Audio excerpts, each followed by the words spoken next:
Hi ma'am, good morning. Today I will share to you what is all about projectile motion definition, a sample problem and its solution.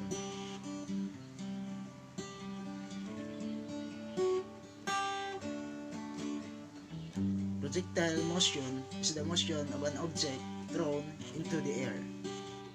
After the initial force that launches the object, it only experiences the force of gravity.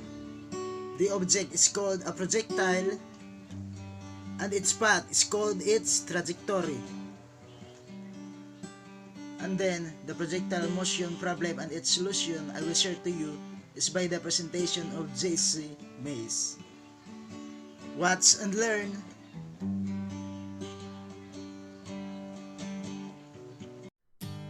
Hello everyone, I'm Jesse Mason, and in this installment of Teach Me, we're going to take a look at a classic projectile motion problem involving an angled launch from uneven ground. For this problem, we're given the initial position and velocity of the projectile, and our task is to determine the projectile's range, peak height, and velocity at some point in time along its trajectory. The first step, as always, is to draw a picture. So here's the cliff from which our projectile is launched. And here's the level ground below. We'll draw a cannon to fire the projectile and also to mark its initial position.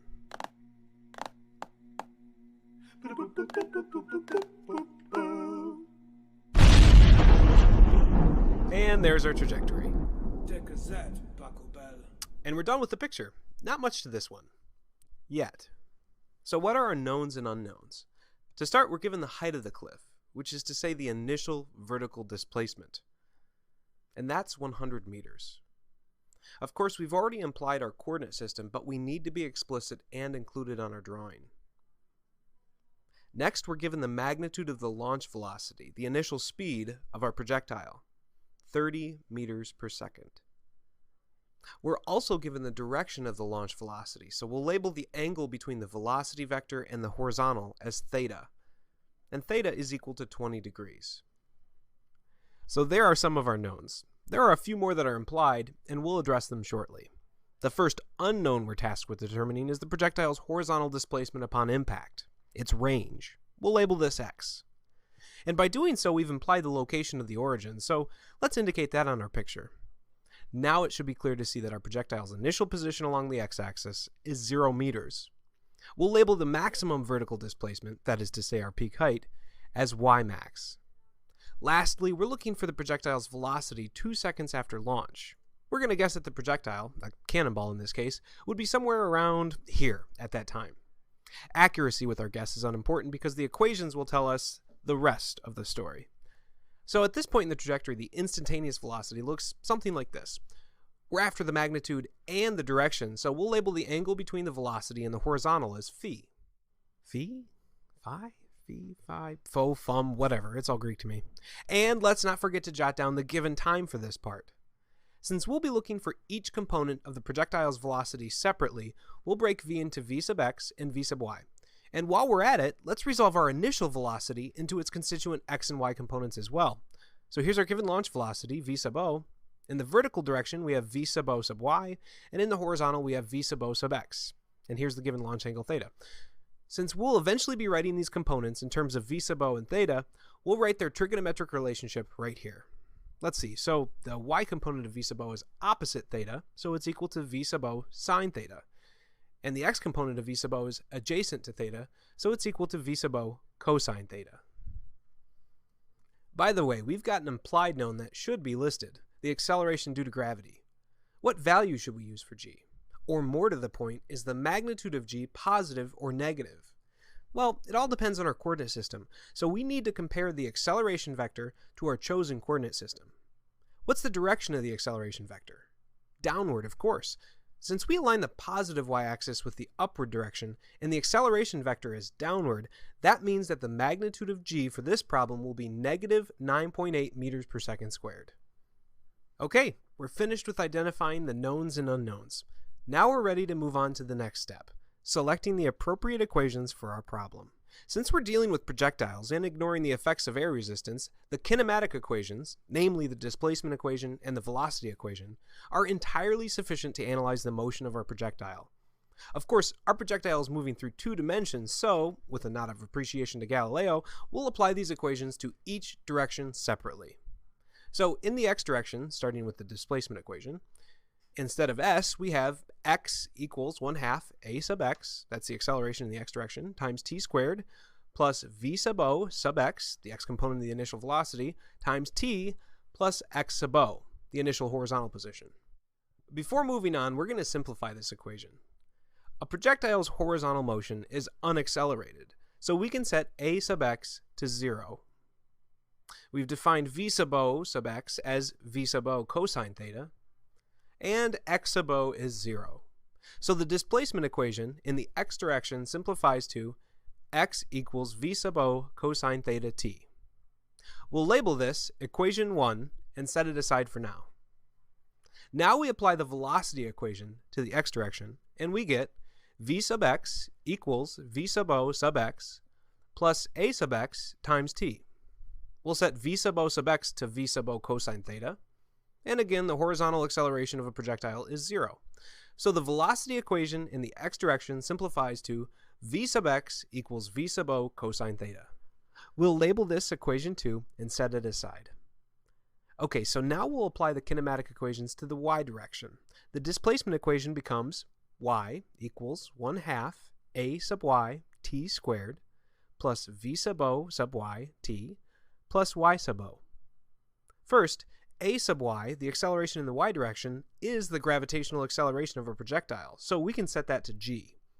And we've defined v sub o sub y, the y component of our projectile's initial velocity, as v sub o sine theta.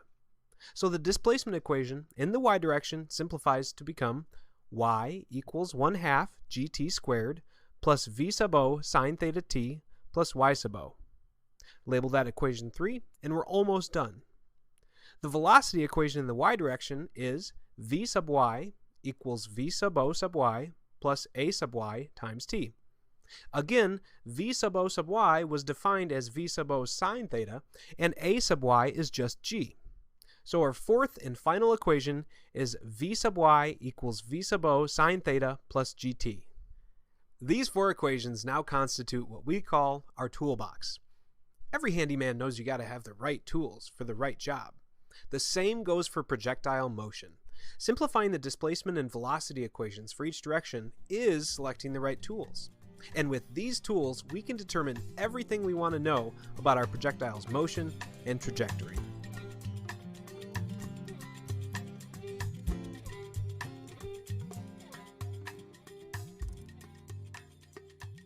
First up, determining the projectile's horizontal displacement upon impact, i.e. its range. Where do we start? Well, equation 1 would give us the horizontal displacement, but we don't have t, the time of impact. To get t, we're going to need to use equation 3 along with a key implication. At the moment of impact, the projectile's vertical displacement is 0. Now we can solve equation 3 for time. So we'll start by writing equation 3. We'll set y to 0 and rewrite for clarity's sake. Does this equation ring any algebraic bells?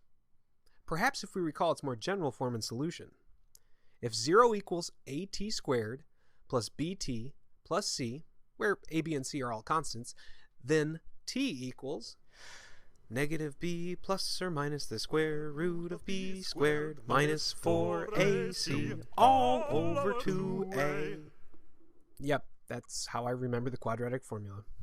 So our 1/2 g here will play the role of a, our v sub o sine theta will be b, and our y sub o is c.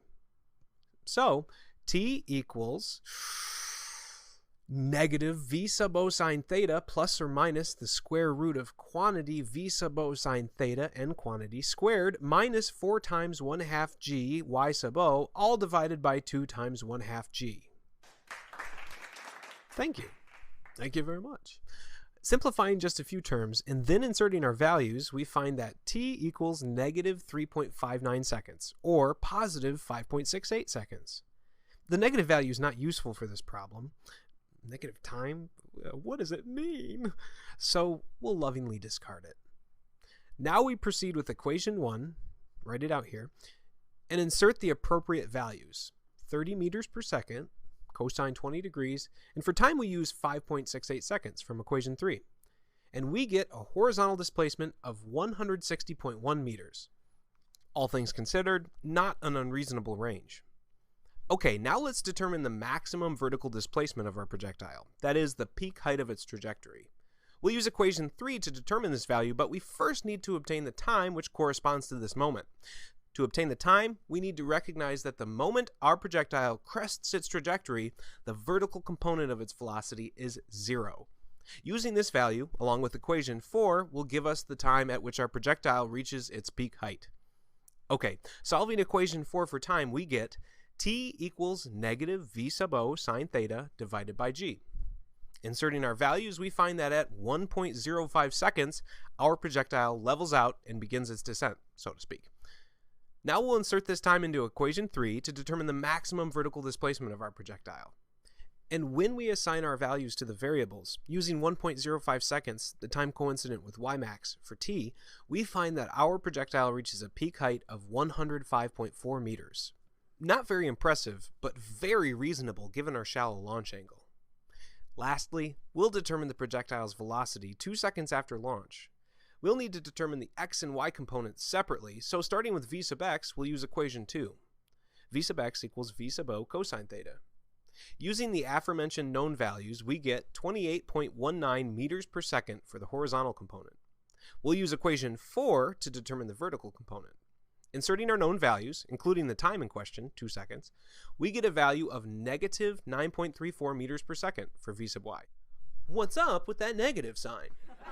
That negative sign implies motion in the negative y direction, that is, downward. Now at this point we could write our solution in vector notation, where the velocity vector is equal to the magnitude of the velocity's x component times the unit vector I hat, plus the magnitude of the velocity's y component times the unit vector j hat. That would give us the solution v equals 28.19 meters per second I hat plus negative 9.34 meters per second j hat, which is fine and dandy. But let's go ahead and determine the magnitude and direction of this velocity vector. So we've got 28.19 meters per second in the x direction and 9.34 meters per second in the negative y direction. We'll recombine these components to determine the magnitude of v using Euclid's 47th proposition, better known as Pythagoras' theorem. The square of the hypotenuse is equal to the sum of the squares of the legs. Taking the square root of both sides and inserting our values, and dropping the plus or minus sign, we get a magnitude of 29.70 meters per second. Physically reasonable? Check. Are we done? Not yet. We still need the direction of its motion, that is to say the angle between the velocity vector and the horizontal. To get phi, we use trigonometry. So the tangent of phi equals opposite, 9.34 meters per second, over adjacent, 28.19 meters per second. Take an inverse tangent, and we get a value of 18.3 degrees for phi. So 2 seconds after launch, our projectile is moving at 29.70 meters per second at 18.3 degrees below the horizontal. I'm Jesse Mason. I hope you found this video helpful and that I've convinced you of the utility, nay, the necessity,